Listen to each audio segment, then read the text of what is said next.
Assalamu alaikum warahmatullahi wabarakatuh. Welcome class 7 to your physics class.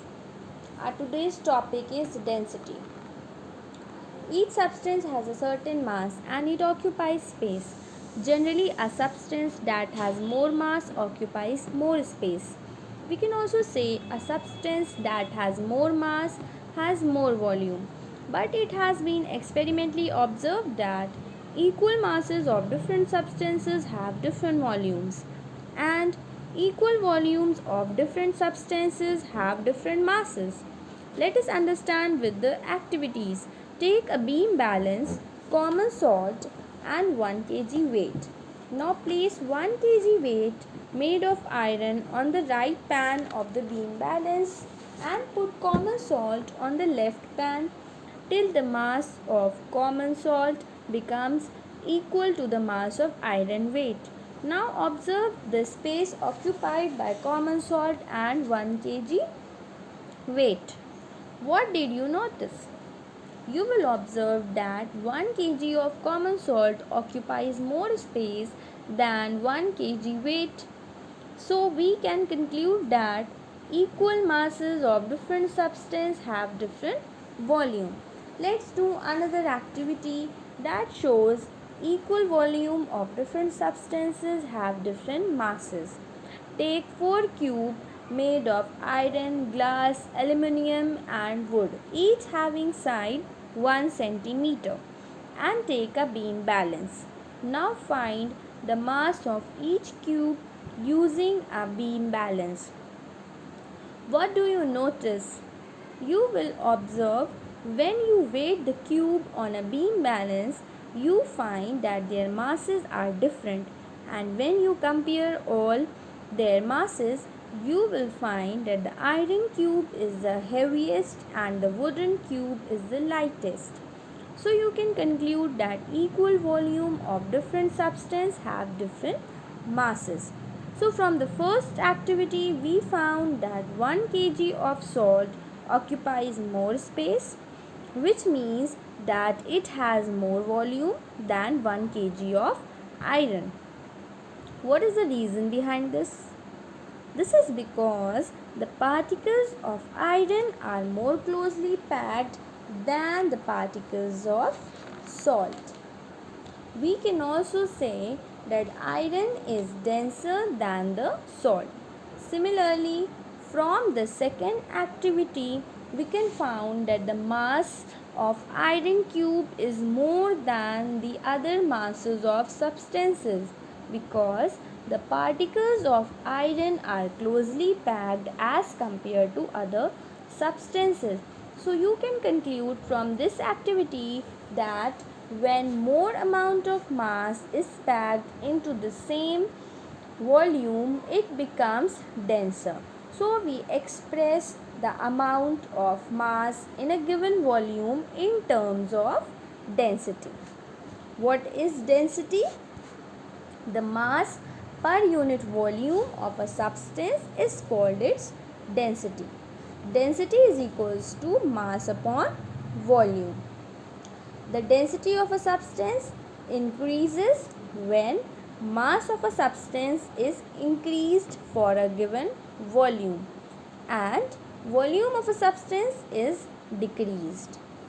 For a given mass, the SI unit in SI system, the unit for density is kilogram per meter cube, and in CGS system the unit for density is gram per centimeter cube. Relationship between SI and CGS unit of density. What is the relation? The relation is 1 gram per centimeter cube is equals to 1000 kilogram per meter cube. The density of water in CGS system is 1 gram per centimeter cube, and in SI system 1000 kilogram per meter cube. Do you know, children, the density of water is maximum at 4 degrees Celsius. It decreases when it is cooled from 4 degrees Celsius to 0 degrees Celsius or heated above 4 degrees Celsius. Next topic is measuring density of regular solid, like a cuboidal wooden box. The density of a regular solid can be measured by measuring its mass and volume. The mass of the regular solid is measured by a beam balance and its volume is measured by using the formulas. Suppose if we want to measure the density of this regular solid, what we do? We first measure the mass by using beam balance and then find the volume of wooden box by using the formula of volume of cuboid, that is length into breadth into height.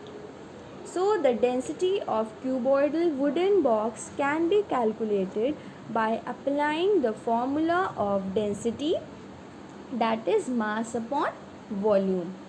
Our next topic is measuring density of irregular solid.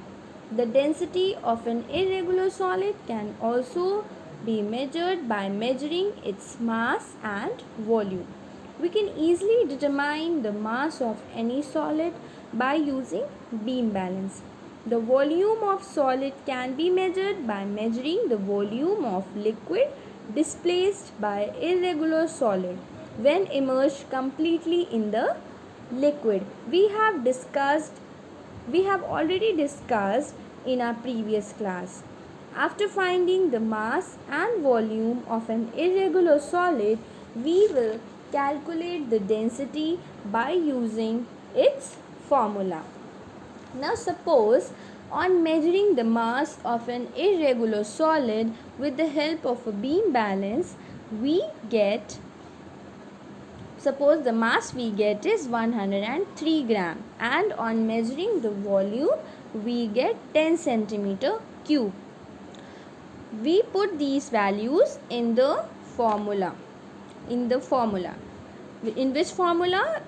In the formula of density, that is mass by volume. We put these values in this formula and then we will calculate to find out the density of that substance. Alright?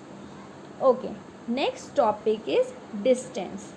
Suppose an object moves from A to B and B to C and then from C to D. As you can see on your screen, the total path covered by the object is AB plus BC plus CD, which is equals to, because the distance of AB is 4 km and distance of BC is also 4 km and distance of CD is 3 km. So the total path covered by the object is 4 km plus 4 km plus 3 km. You will get 11 km. So what is this 11 km? This 11 km is the distance travelled by an object. So what is distance? The actual length of path covered by a moving object, irrespective of its direction, is called the distance travelled by object. The SI unit of distance is meter. Our next topic is speed. How do we know whether the object is in motion, is faster or slower than another object? Speed is that physical quantity that tells us how fast something is moving. How do we define it? In order to know the speed of an object, there are just two things we need to know. First, the distance traveled by an object in motion, and second, the time it takes to complete the distance. Consider a car is moving on a straight road.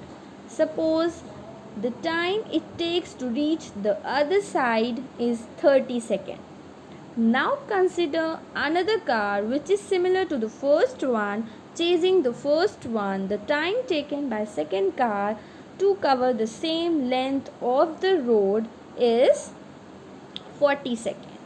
The blue car covered the path length in 30 seconds, while the red covered the path length in 40 seconds. Which one of them is moving in a greater speed? We can say that the blue colored car was traveling at a greater speed than the red one. Why? Because the blue car covered the same distance in lesser time. Let the length of this path 420 meter. This path is nothing but the distance that the car travels in a given amount of time. Now for each, if we take the ratio of the total distance covered and the time required to cover that distance, we'll get the ratio. And this ratio is called the speed of object. So speed of an object is the distance traveled by it per unit time. A SI unit of speed is meter per second. The speed of fast moving object like car, aeroplane and scooter is expressed in kilometer per hour. Now do you know children, speedometer is an instrument that shows the speed of the vehicle in kilometer per hour, and odometer is an instrument that shows the distance traveled by the vehicle in kilometer. Now your chapter is finished. In the next class we will do numericals.